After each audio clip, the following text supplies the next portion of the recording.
हा जो प्रयोग आहे त्याला चार्ली चॅपलिनची सायकल असं आम्ही इथं नाव दिलेलं आहे.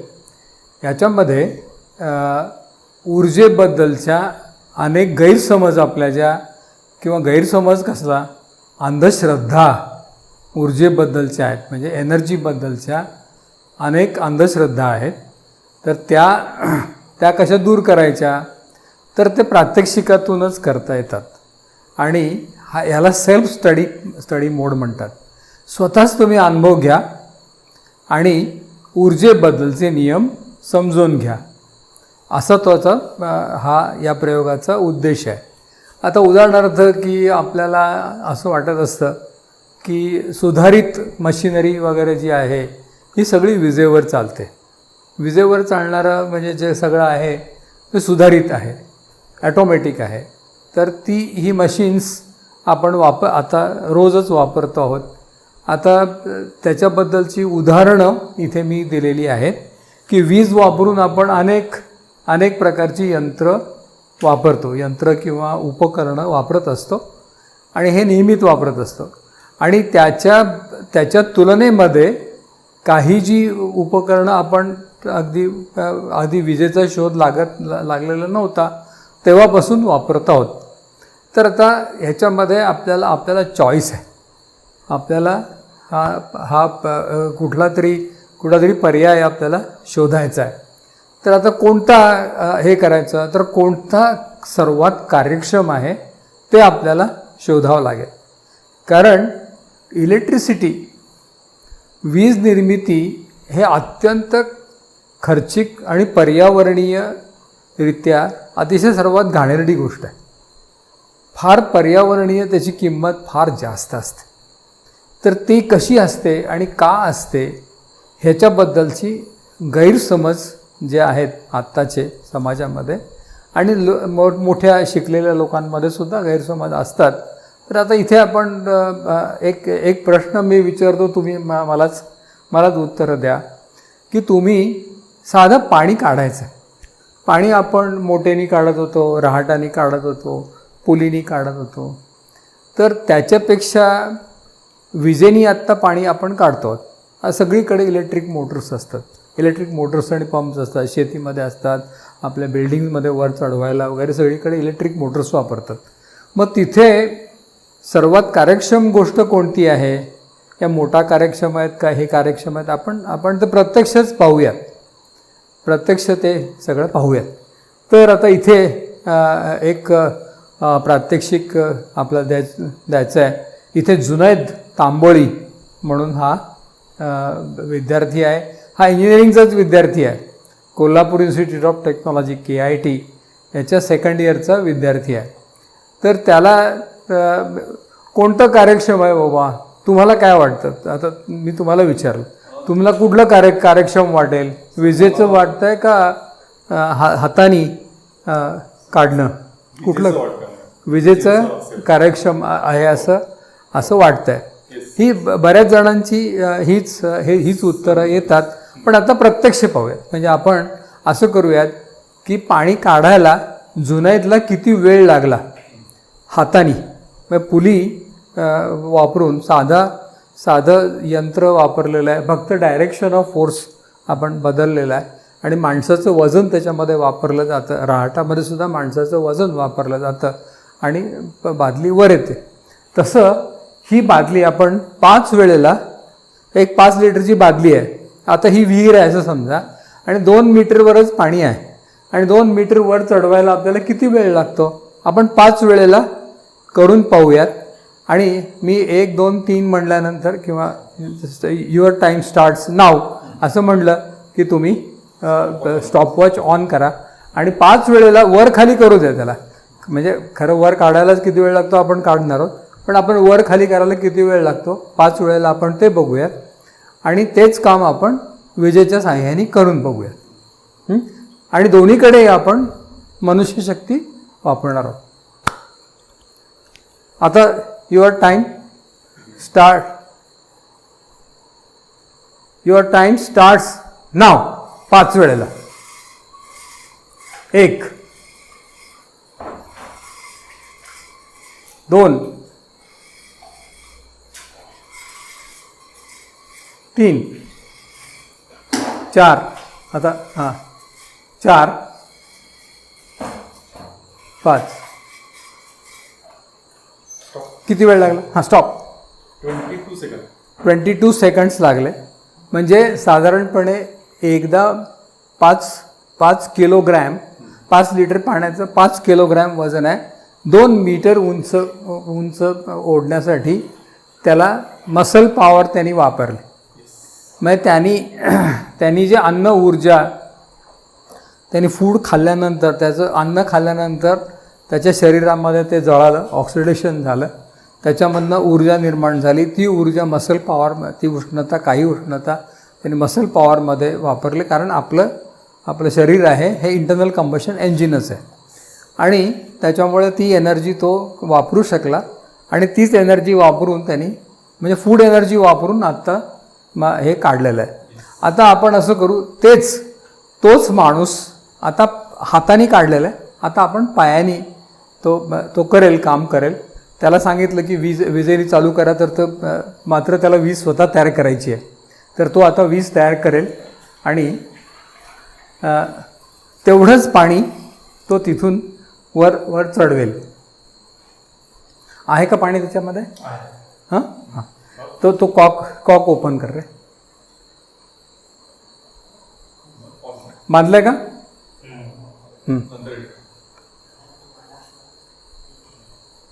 हां. आता सायकल मारायचं. हा जो पायलट लॅम्प आहे तो लॅम्प लागला पाहिजे. जोरात मारायची सायकल. युअर टाइम स्टार्ट्स नाव.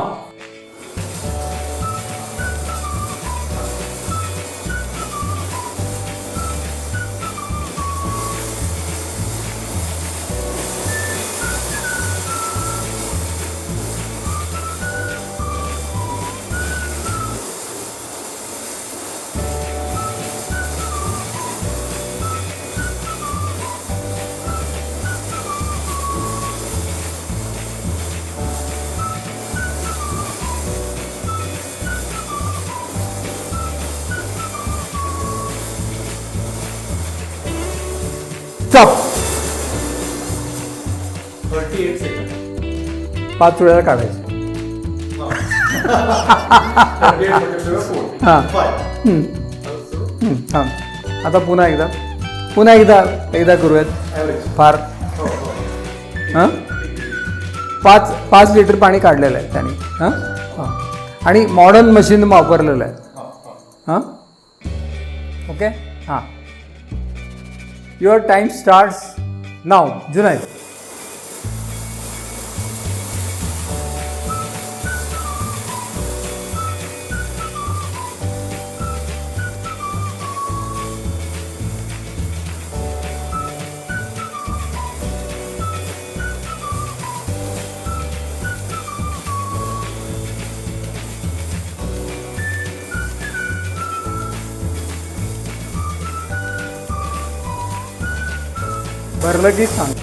भरलं की सांगा.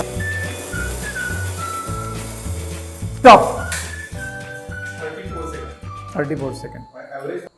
तर तुम्हाला आश्चर्य वाटेल की सर्वात इथे कसलाही लॉसेस फारसे नाही आहेत, तरी देखील तुम्हाला आश्चर्य वाटेल की विजेने पाणी काढणं 25 पट जास्त ऊर्जा लागते. हाताने साध्या पद्धतीने काढायच्या ऐवजी आपण जर वीज तयार करून जर पाणी चढवायला लागलो तर 25 पट ऊर्जा जास्त लागते. बघा तो किती दमलेला आहे. त्याला मगाशी काही दमला होतास का तू? अजिबात नाही. म्हणजे सहज काढलं. अगदी लहान लेकरूसुद्धा काढू शकतं. परंतु इथं सायकल मारायची आहे, वीज तयार करायची आहे, ती वीज ह्याला द्यायची आहे. अक्षरशः असं जेवता येत असताना असा घास घ्यायचा आणि पुढे चॉपस्टिकला गिअर्स लावायचे, मोटर्स बसवायच्या आणि मग भात खायचा. हे जितकं खुळचटपणाचं असेल तितकाच खुळचटपणा पाणी काढण्यासाठी वीज वापरण्यामध्ये आहे. आता मग तुम्ही म्हणाल की वीज का का आपण का वापरतो? कारण त्याची किंमत आपण देत नाही. विजेची किंमत जर आपला जो प्लग असतो तो प्लग कुठे जोडलेला असतो? तर इलेक्ट्रिसिटी आपल्या कंपनी जी आहे, वितरण कंपनी, त्याच्या कुठल्या तरी सेंटरला जोडलेला असतो. तिथून तो पुन्हा तो जो प्लग आहे तो आणखीन पुढे त्या डिस्ट्रीब्युशन लाईनला जोडलेला असतो. ती डिस्ट्रीब्युशन लाईन कुठे जोडलेली असते? का ह्याला आपल्या जिथे ऊर्जा तयार होते, वीज तयार होते, असं जनरेटिंग स्टेशनला म्हणजे पॉवर प्लांटला ते जोडलेलं असतं किंवा धरणाला जोडलेलं असतं.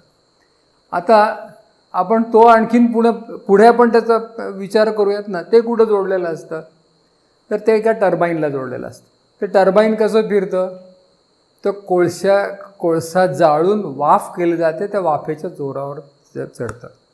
म्हणजे जर आपण असं पाहिलं की कोळशाच्या खाणीमध्ये कोळसा आहे, म्हणजे ती ऊर्जा तिथे आहे, त्या कोळशामध्ये ती ऊर्जा आहे. ती ऊर्जा तो कोळसा काढून तिथे माणसं काम करतात. आधी जंगलं तिथली साफ करावी लागतात, त्यांना हाकलून द्यावं लागतं तिथल्या आदिवासी लोकांना, त्यांच्या चळवळी मोडून काढाव्या लागतात. मग तिथे कोळसा बाहेर निघतो, तो धुवावा लागतो.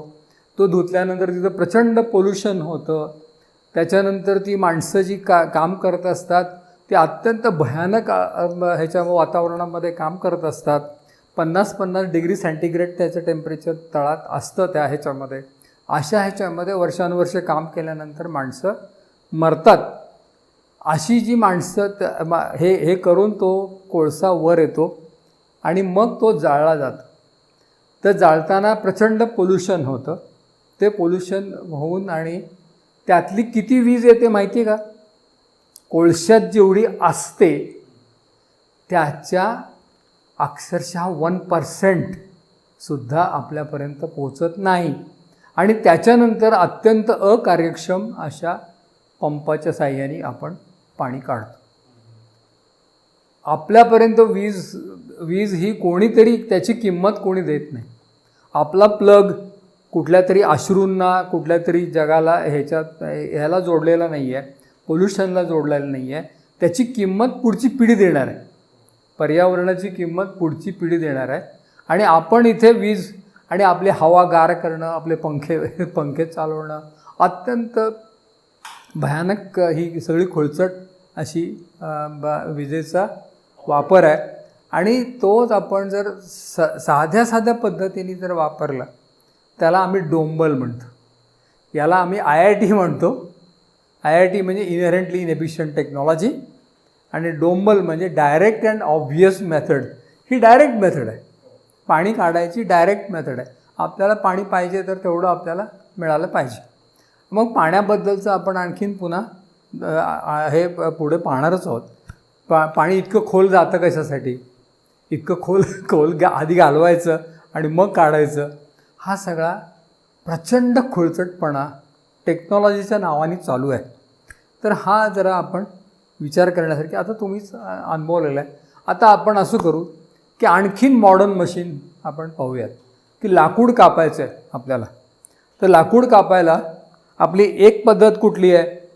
तर ही अगदी सिंपल लाकूड कापायची काय ही करवत आहे काय, ही करवत. या करवतीने लाकूडाचा कापायला किती वेळ लागतो ते तू बघ. हे लाकूड कापायचं या इथे, आता या इथे घे, दुसरीकडे घे. हां, इंजिनिअरिंगचा विद्यार्थी आहे त्याच्यामुळे हा एफिशियंटली कापेल. हां, युअर टाईम स्टार्ट्स.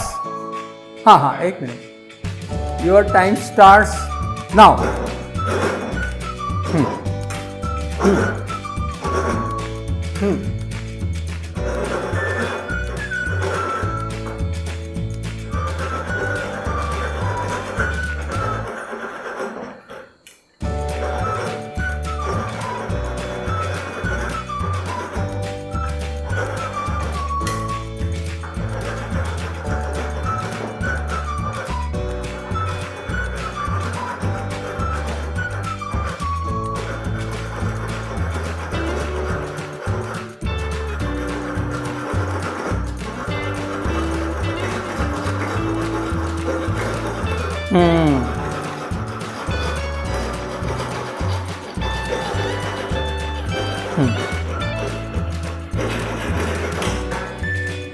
किती वेळ लागला?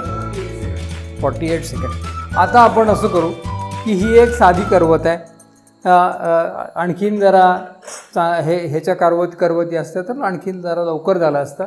आणि यांनी जरी इंजिनिअरिंगला असला तरी प्रॅक्टिस नसल्यामुळे लाकूड कापण्याची त्याला वेळ लागेल. पण आपण असं करूयात, आता आपण त्याला असं लाकूड कापायचं नाही आहे, त्याला मशीन्स वापरायची आहेत. ब्लॅक अँड डेकरचं मशीन आपण आणलं आहे. तर ब्लॅक अँड डेकरचं मशीन आपण त्याच आता याला जोडूयात. युअर टाइम स्टार्ट्स नाव.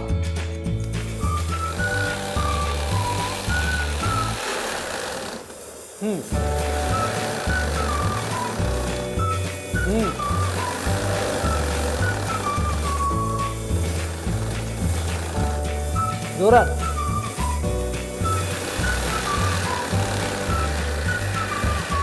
जोरात सायकल.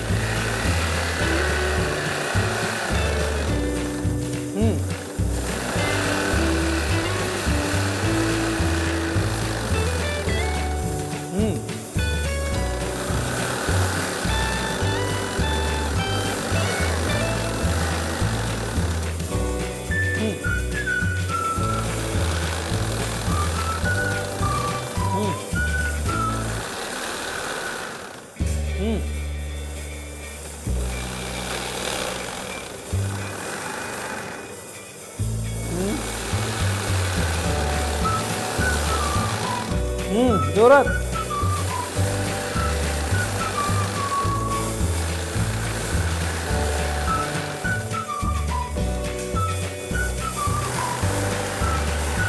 किती झालंय? किती मिनिटं झाली? किती सेकंद झाले?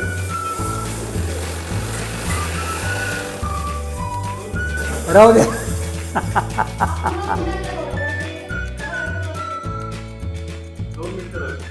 पण आता निम्मस्व झालेलं नाही आहे. 5 मिनिटं लागतील पूर्ण कापायला. सांगतो ना तुम्हाला की 25 पट ऊर्जा जास्त लागते.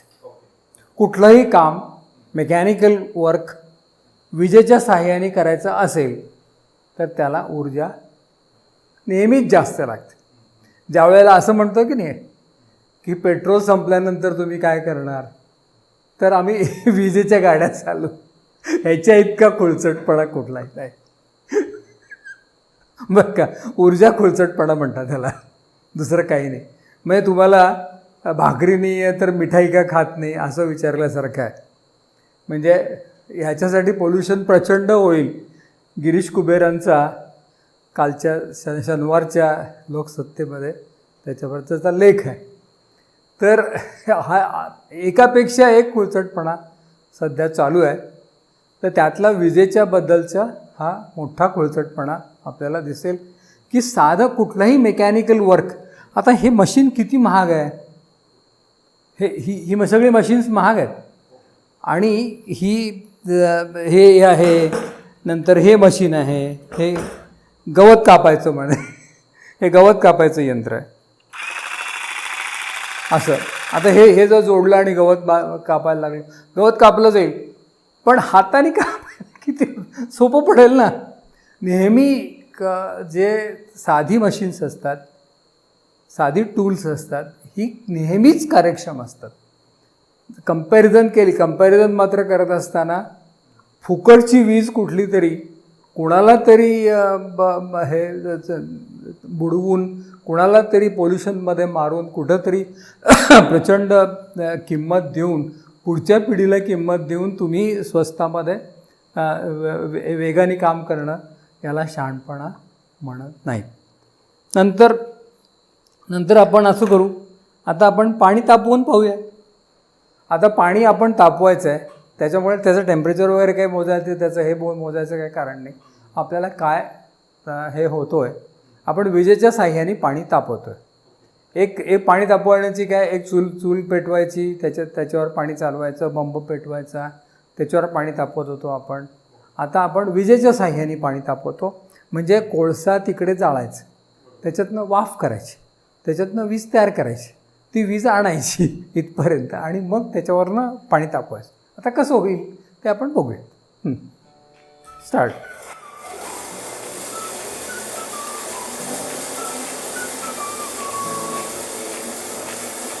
थांबा, सावकाश सावकाश सावकाश.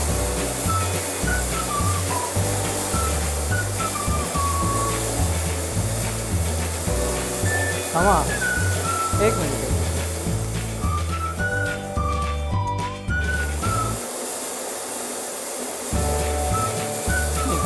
काहीतरी याचा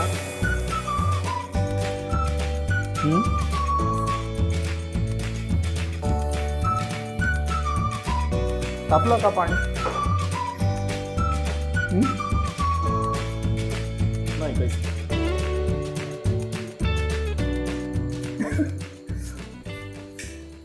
आपण आता काय लक्षात आलं ना, म्हणजे ह्याच्यामध्ये हा जो प्रयोग आहे हा अनेक प्रकारे करून पाहता येतो आणि आपल्याला हे कळून चुकतं की इलेक्ट्रिसिटी मेकॅनिकल कुठल्या तरी कामाला, यांत्रिक कामासाठी वापरणं हे चुकीचं आहे. आणि त्याच्यापेक्षा साधी मशीन्स, हँड टूल्स ही वापरणं कितीतरी पटीने कार्यक्षम असतं. त्याला कमी ऊर्जा लागते, त्याच्यामध्ये कमी पर्यावरणीय नुकसान होतं. हे अगदी हा असा घास घेणं, आता एवढं आपण केलं, ही कॉम्प्लिकेशन्स होतील का? आता तुमच्या समोरच किती वेळा हे फेल गेलं. मग इलेक्ट्रिसिटीची मशीन्स जेवढी तुमची कॉम्प्लिकेटेड मशीन्स असतील तेवढी फेल होण्याची शक्यता जास्त. जितकी साधी आणि सोपी मशीन्स असतात किंवा साधी करवती आहेत, हे आहेत, त्या अगदी सोप्या आहेत. आणि पंखा तर तुम्ही साधा असा काहीतरी पुठ्ठा घेतला, एक हे घेतला आणि हाताने फिरवला की तुम्हाला हे होतं. तुम्ही माझ्या घरामध्ये आता पंखा पहा, तो पंखा फक्त 15 वॉटवर चालतो.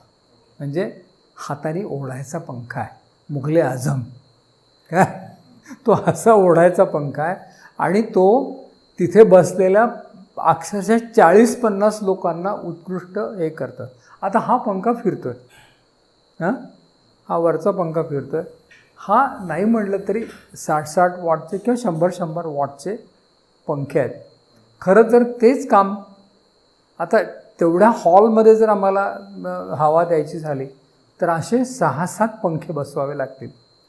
आणि आम्ही तेच काम 10 वॉटने, एक लहान मूलसुद्धा असं ओढून तो पंखा तुम्हाला प्रत्यक्ष पाहायला मिळणार आहे. वाळ्याचा पंखा आहे तो. तर मग तुम्ही म्हणाल की मग वीज वापरायची नाही का? बरोबर आहे. एके ठिकाणी आपल्याला वीज काही झालं तरी वापरावीच लागते, ती म्हणजे इलेक्ट्रॉनिक्समध्ये. इलेक्ट्रॉनिक्समध्ये आपण पेट्रोल किंवा कोळसा घालून किंवा मसल पॉवर वगैरे वापरून काही आपलं होणार नाही. परंतु तिथे मात्र वीज लागते. पण ती वीज इतकी कमी लागते, इतकी वीज कमी लागते की एका कुटुंबाने जर 1 तासभर सगळ्यांनी मिळून व्यायाम केला, एका कुटुंबाने बरं का 4-5 लोकांनी मिळून 1 तासभर अशी सायकल चालवली किंवा साधं पेडल मशीन चालवलं, आपलं शिवण यंत्राचं जे पेडल आहे ते वापरलं, तर त्या कुटुंबाला पुरेशी वीज तयार होईल. म्हणजेच काय की ज्यांच्या घरामध्ये हातपाय धड असलेली माणसं आहेत त्या घराला MSEBनी, कुणीही वीज कंपनीनी कसलीही वीज पुरवू नये. त्या जनरेशनची गरजच नाही. त्यांच्या शरीराच्या व्यायाम चांगला होण्यासाठी, हाडं सगळे नीट राहण्यासाठी, जॉईंट्स नीट राहण्यासाठी, मसलचा टोन राहण्यासाठी आणि वजन कमी करण्यासाठी म्हणून जर थोडा व्यायाम केला त्यांनी तरी देखील त्यांची विजेची गरज याच्यापुढे भागेल. म्हणजे आम्ही आत्ता असं केलं होतं की 28 फेब्रुवारी राष्ट्रीय विज्ञान दिनाच्या दिवशी समारंभपूर्वक MSEBचं कनेक्शन तोडलं. समारंभपूर्वक. आणि ते कुणाला तर आमच्या युवकांचा जो कॅम्प भरलेला होता, अख्खी कॅम्प साईट त्याची विजेची गरज. ते सगळेजण कम्प्युटर वापरत होते, ते सगळेजण विजेची आपली फोन चार्ज करत होते, सगळं करत होते, टेलिफोन चार्ज वगैरे करत होते. तर ते सगळी गरज आणि शेवटी दिव्याची गरज. दिव्याची गरज अक्षरशः तुम्हाला असं लक्षात येईल की ती LED स्ट्रीप आहे मोठीच्या मोठी. ही स्ट्रीप पटकनच अगदी सहज भेटते.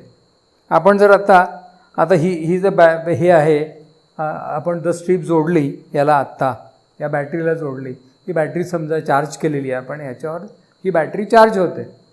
तर ही बॅटरी आपल्याला सहज वापरतात. म्हणजे रोज तुमची वीज तयार करा आणि रोज कन्झ्युम करा. याला प्रोझ्युमरच म्हणतात. तर तसं तुम्ही करू शकता. म्हणजे विजेची गरज आपण सहजरीतीने भागवता येते. तशीच इथे एक चूल आहे. ही परदेशातून आलेली चूल आहे. लाकडाची ऊर्जा वापरली जाते. लाकूड जाळलं जातं, त्याच्यावर स्वयंपाक होतो. सगळ्या प्रकारचा स्वयंपाक ह्याच्यावर होतो. पण वाया जाणारं जी हीट आहे त्याचं रूपांतर विजेमध्ये होतं. याच्यामध्ये काय हे दिलेले आहेत आपण, एक अशी हे आहे की ज्याच्यामध्ये उष्णतेचं रूपांतर याच्यामध्ये विजेमध्ये होतं. इथे विजेचे कनेक्शन त्याचे आहे. त्याच्यावरनं तुम्हाला तुमचा मोबाईल चार्ज करता येतो, लॅपटॉप चार्ज करता येतो. हे सगळं चार्जिंग याच्यावर होऊ शकतं. मग एका बाजूला चूल चालू आहे, लाकूड जाळून तुम्हाला वीज तयार करता येते. म्हणजे ह्याच्या पुढचं जे आमचं इथलं जे विज्ञान ग्राम असणार आहे, त्यांच्याकडे बाहेरून विजेची कनेक्शन देण्याचं काही कारण नाही. मग पुढे आणखीन काय केलेलं आहे, एवढंच नाही तर याच जुनैद आणि पैगंबर या लोकांनी लहान मुलांचा प्रोजेक्ट म्हणून बोकड फिरवलेला आहे. आणि बोकडामधून बोकडाच्या ऊर्जेतनं वीज तयार केलेली आहे. पाणी तापवायसाठी त्यांनी काय केलं, त्यांनी वीज वापरलेली नाही आहे. ते पाणी तापवण्यासाठी त्यांनी काय केलेलं आहे, तर खताच्या खड्ड्यामध्ये उष्णता असते, एक्झोथर्मिक रिॲक्शन आहे, ती बॅक्टेरियल रिॲक्शन आहे, हे आहे हे आहे. त्याच्यातून जर आपण एक पाईप टाकला आणि खत तयार होतं आहे, त्याची जी हीट होते आहे त्याच्यातनं पाणी तापतं. तो तिथे प्रयोग त्यांनी केला. आणि तो प्रयोग सुरुवातीला पहिल्यांदा केल्यानंतर पंढरपूरच्या एका मुलीला नॅशनल अवॉर्ड पण मिळाला. खताच्या खड्ड्यात तो इथंच झाला प्रयोग. तर तो आता जास्त सिस्टमॅटिकली या लोकांनी केलं. म्हणजे आपण जेव्हा एखादी वीज आता वापरायची नाही, आपण प्रदूषण करायचं नाही असं जर आपण ठरवलं, तर ते जर दोर कापले तर आपली बुद्धी चालायला लागेल आणि आपल्याकडे जे काही असेल त्याच्यातनंच आपण वीज तयार करू. म्हणजे विजेच्या साहाय्याने आपण सगळ्या कामं करणं हे तितकंसं बरोबर नाही आहे. आपण आता इथे बैलांची शक्ती ही सगळी वापरूनसुद्धा वीज तयार करू शकतो. पण आम्ही डायरेक्टच वीज वापरतच नाही. डायरेक्ट काहीतरी असे हे आहे ना, यालाच आम्ही ते मशीन जोडतो सरळ. आता यालाच जर आपलं हे जोडलं, करवत जर जोडली तर सहजरीतीने पायानेसुद्धा आपल्याला करवत, लाकूड कापणं वगैरे हे सहज करता येईल. बँडसॉ चालवता येईल, हे सगळं चालवता येईल. तसंच आम्ही काय केलं की आता बोकडाची शक्ती वापरून, बैलांची शक्ती वापरून इथे एक मोठा बुलक गिअर केलेला आहे. 30 फूट डायमीटरचा 8 बैलांचा बुलक गिअर आहे. तर त्याच्यावर 40-45 प्रकारची यंत्र चालतात. त्याच्यात पंप आहे, त्याच्यामध्ये सगळं आहेत. आणि त्याच्यातनं पुन्हा आम्ही ती स्टोअर करू शकतो ऊर्जा आणि इलेक्ट्रिसिटीसुद्धा तयार करतो. पण आता उजेड करायचा निर्माण आपल्याला, तर LED light emitting diodes electronic आहे, त्याला वीज अतिशय कमी लागते. मग आता आपण अगदी हा जो उजेड पडलेला आहे, एवढा इथं उजेड आहे, हा उजेड कितीचा आहे तर 50-एक वॉटचा हा सगळा उजेड असेल. हे करण्यासाठी मागे 1,000 वॉटचे दिवे लागायचे. पण प्रगती इथे थांबलेली नाही. आपण बायोमिमिक्री जर करायला लागलो, निसर्गामध्ये अतिशय कमी ऊर्जा वापरून उजेड तयार होतो. कोण? उदाहरणार्थ काजवा ज्या पद्धतीने वीज तयार करतो ती जर आपल्याला कळली आणि ते जर आपण त्याची मिमिक्री केली टेक्नॉलॉजीमध्ये, बायोटेक्नॉलॉजी वापरून जर आपण ह्याच्या पुढचे दिवे आपण बनवले, तर एक शेंगदाणा या अख्ख्या बिल्डिंगला लखलखाट करू शकेल. एक शेंगदाण्यातलं तेल म्हणजे तेवढी ऊर्जा बास होईल. मग ह्याच्या पुढे काय होणार आहे की बायोलॉजिकली तुम्ही कम्प्युटर्स वगैरे सगळे हे जे प्रोटीन मॉलिक्युल्स आहेत हेच सेमीकंडक्टर्स म्हणून वापरले जातील. त्यावेळेला आत्ताचे जे मायक्रोचिप्स आहेत त्याच्यापेक्षा प्रचंड लहान मायक्रोचिप्स तयार होते. आणि ती क्रांती आपल्या ह्याच्या पुढे आहे. म्हणजे जसं आता कॅमेरा आपला डोळा आणि कॅमेरा ह्याची कंपॅरिझनसुद्धा होऊ शकत. डोळा जितका हे आहे आपला एफिशियंट आहे आणि किती एनर्जी लागते त्याला, आपण जे काही फूड खाल्लेलं त्यातलीच काही एनर्जी तो वापरतो. तर आपल्याला बायोमिमिक्रीकडे जायचं आहे. ह्याच्या पुढची सगळी आपल्याला जी ब्रेकथ्रूज आहेत सायन्समधली ही सगळी बायोटेक्नॉलॉजीमधनं, मायक्रोबायोलॉजीमधनं आणि ह्याच्यामधनं मिळणार आहेत. त्या सायन्सकडे आपल्याला जायचं आहे आणि त्याला आपण ॲप्रोप्रिएट टेक्नॉलॉजी म्हणू शकतो.